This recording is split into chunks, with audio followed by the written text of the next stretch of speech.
Sitapur highway से होती एक कार बहुत तेज रफ्तार के साथ गुजर रही थी। इसमें ड्राइविंग सीट पर अमित बैठा था और बाकी सीटों पर उसके दोस्त निशा, मोहित और आर्यन बैठे हुए थे। यार मुझे तो सच में अभी से एक्साइटमेंट हो रही है। पहली बार किसी गांव में जा रही हूँ। गांव के खेत, जंगल, प्योर हवा, ये सब एक अच्छा एक्सपीरियंस होने वाला है। गांव के लोग मस्ती करने शहर जाते हैं और हम लोग की शहर के होते हुए गांव जा रहे हैं। वैसे अमित, ये तो बताओ, अभी माधवनगर और कितनी दूर है? अरे अब तो बस 1 घंटे की दूरी पर होगा। अभी वो सब बातें ही कर रहे थे कि तभी उनकी कार के आगे एक बुढ़िया अचानक से आ गई, जिसको देखकर अमित ने इमरजेंसी ब्रेक लगा दिए। इस तरह अचानक ब्रेक लगाने से सभी को झटका लगा। अरे अम्मा जी, आप एकदम कहां से टपक पड़ी? अगर कार आपके ऊपर चढ़ जाती तो? अमित ने खिड़की से गर्दन निकाल कर कहा। माफ करना बेटा, इस वक्त ये सड़क सुनसान ही रहती है, इसलिए मैं बेफिक्र होकर चल रही थी। कहकर उसने सभी की तरफ एक एक बार देखा।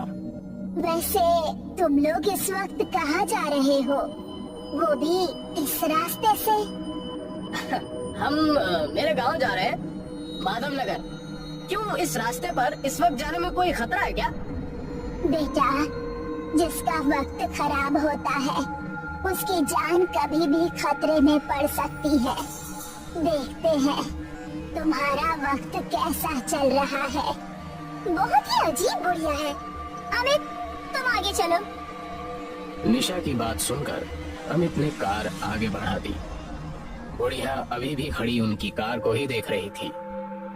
सामने उनको लेफ्ट में एक और टर्न नजर आया। उसी टर्न के पास एक पेड़ सड़क के किनारे लगा था।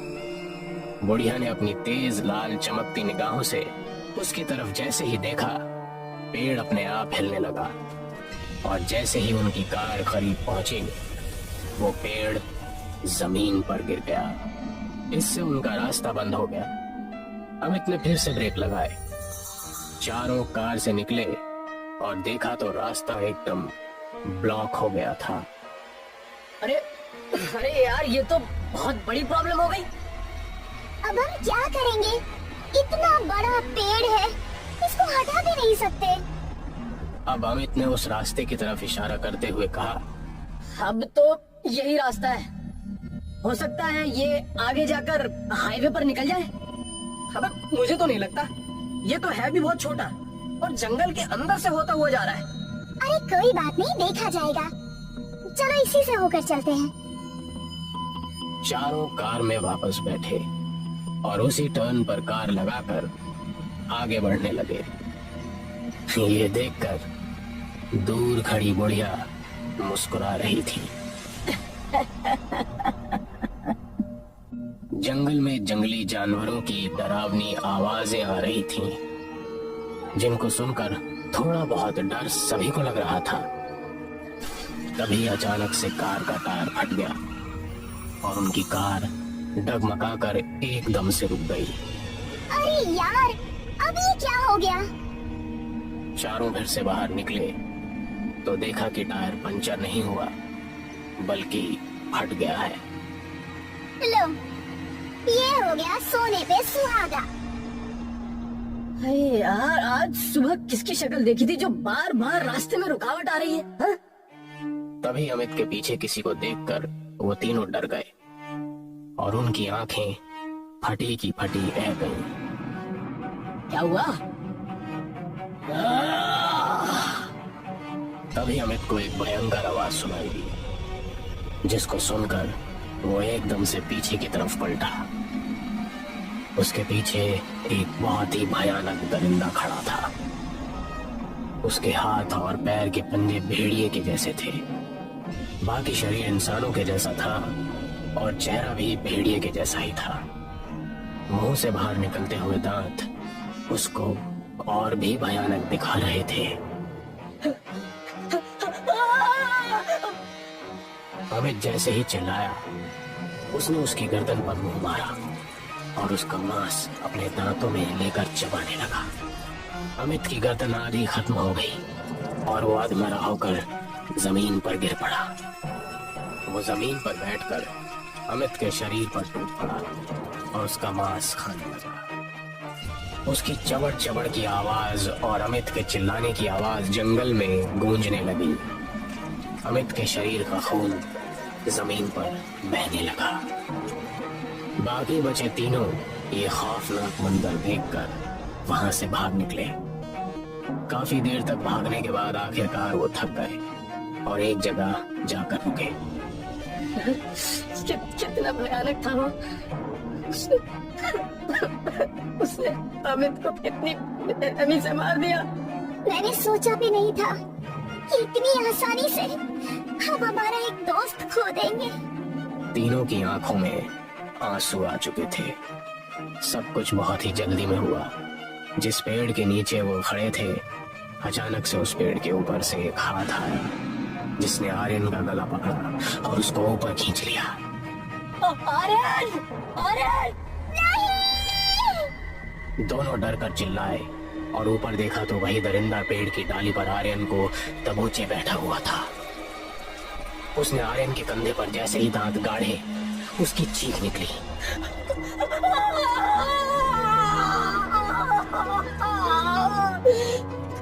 और उसकी खून की धारें नीचे खड़े निशा और मोहित के ऊपर गिरी। ये देखकर दोनों की हालत खराब हो गई। खून के साथ साथ उसके मांस के कुछ टुकड़े भी जमीन पर गिर रहे थे। ये देख दोनों बहुत ज्यादा डर गए और वहां से भाग निकले। अब वो उल्टा उसी मोड़ की तरफ भागे जहां रास्ते में पेड़ गिरा था। उनकी सांसें फूल चुकी थी, फिर भी मौत के डर से उन्होंने अपने कदम नहीं रोके। उस मोड़ पर पहुंचते ही उनको वही बुढ़िया खड़ी नजर आई जिसको देखकर उनकी जान में जान आ गई। वो उसके पास रुक गए और सांस लेने लगे। अम्मा, अम्मा जी, वो जंगल में। इस समय तुम कुछ मत बोलो, आओ मेरे साथ, मेरे घर चलो। बुढ़िया ने उसकी बात बीच में ही काट दी और उनको अपनी झोपड़ी में ले गई जो पास में ही थी। अम्मा जी, वो दरिंदा कौन है? उसने हमारे दो दोस्तों को हमारी आंखों के सामने खत्म कर डाला, बहुत ही बेरहमी से। बेरहमी तो उसके साथ भी हुई थी। वो तो एक अच्छा इंसान था, लेकिन कुछ लोगों ने उसको ऐसा बनने पर मजबूर कर दिया। वो दरिंदा एक इंसान था? कैसे? वो अपनी बूढ़ी माँ के साथ उसी गांव माधव नगर में रहता था। बेचारा पूरे गांव में सबसे गरीब था। बहुत ही मुश्किल से अपने और अपनी माँ के लिए खाने पीने का इंतजाम करता था। एक दिन उसका कोई काम नहीं हुआ। वो और उसकी माँ बहुत भूखे थे। मजबूर होकर वो जमींदार के खेत से धान चुराने के लिए चला गया, लेकिन एक पहरेदार ने उसको देख लिया और उसको जमींदार के सामने पेश किया। उसने जमींदार से कहा कि उसको सिर्फ एक वक्त के लिए थोड़ा सा धान दे दे, लेकिन जमींदार ने उसकी एक नहीं सुनी और उसके साथ बहुत ही बुरा सलूक किया। उस रात अमावस्या थी। कोई भी रात में गांव से बाहर नहीं निकलता था। उस जमींदार ने उसी रात उसको जंगल में एक पेड़ के साथ बांध कर छोड़ दिया। जब एक भेड़िया उसके सामने आया तो वो हाथ पैर बंधे होने की वजह से भाग नहीं सका। उस भेड़िए ने उस पर हमला कर दिया, लेकिन काली अमावस्या की वजह से वो मरा नहीं और उस पर भेड़िए का असर हो गया। तभी से वो आधा भेड़िया और आधा मानव बनकर और ज्यादा खूंखार हो गया है। दरिंदा बनने के बाद उसने सबसे पहले जमींदार का शिकार किया और उन सभी को मारा जिन्होंने उसके साथ बुरा सलूक किया था। और तभी से वो इस जंगल में रहता है। और उसकी माँ, क्या उसने अपनी माँ को भी मार डाला? नहीं, वो अपनी माँ से बहुत प्यार करता है, उसको कभी नुकसान नहीं पहुँचाएगा। लेकिन लेकिन आप इस तरह यहाँ अकेले क्यों रहती हैं? यहाँ रहने में आपको डर नहीं लगता? मैंने कहा ना कि वो अपनी माँ से बहुत प्यार करता है, उसको कभी नुकसान नहीं पहुँचाएगा। ये सुनकर निशा और मोहित दोनों के पैरों तले जमीन निकल गई। उनकी धड़कनें रुक गई और गला फिर से सूखने लगा। बुढ़िया मुस्कुराई और बोली, आ जाओ मेरे बच्चे, तुम्हारे शिकार तुम्हारा इंतजार कर रहे हैं। इतना कहते ही दरवाजा खुला और वो दरिंदा झोपड़ी के अंदर आ गया। उसको देखकर दोनों की चीख निकल गई। वो भयानक आवाज करता हुआ दोनों के ऊपर टूट पड़ा। उसने निशा की गर्दन पर मुंह मारकर उसका मांस चबाया और दूसरे हाथ से मोहित का हाथ पकड़कर उसके पंजे को मुंह में लेकर चबा डाला।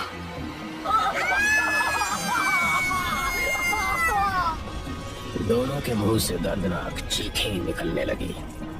वो दरिंदा उनके शरीर को बड़े मजे के साथ खाने लगा और उसकी चबड़ चबड़ की आवाज घर में गूंजने लगी।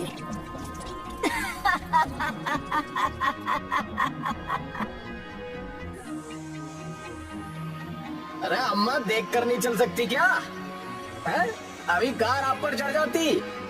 जिसका वक्त खराब होता है उसकी मौत तो आती ही है।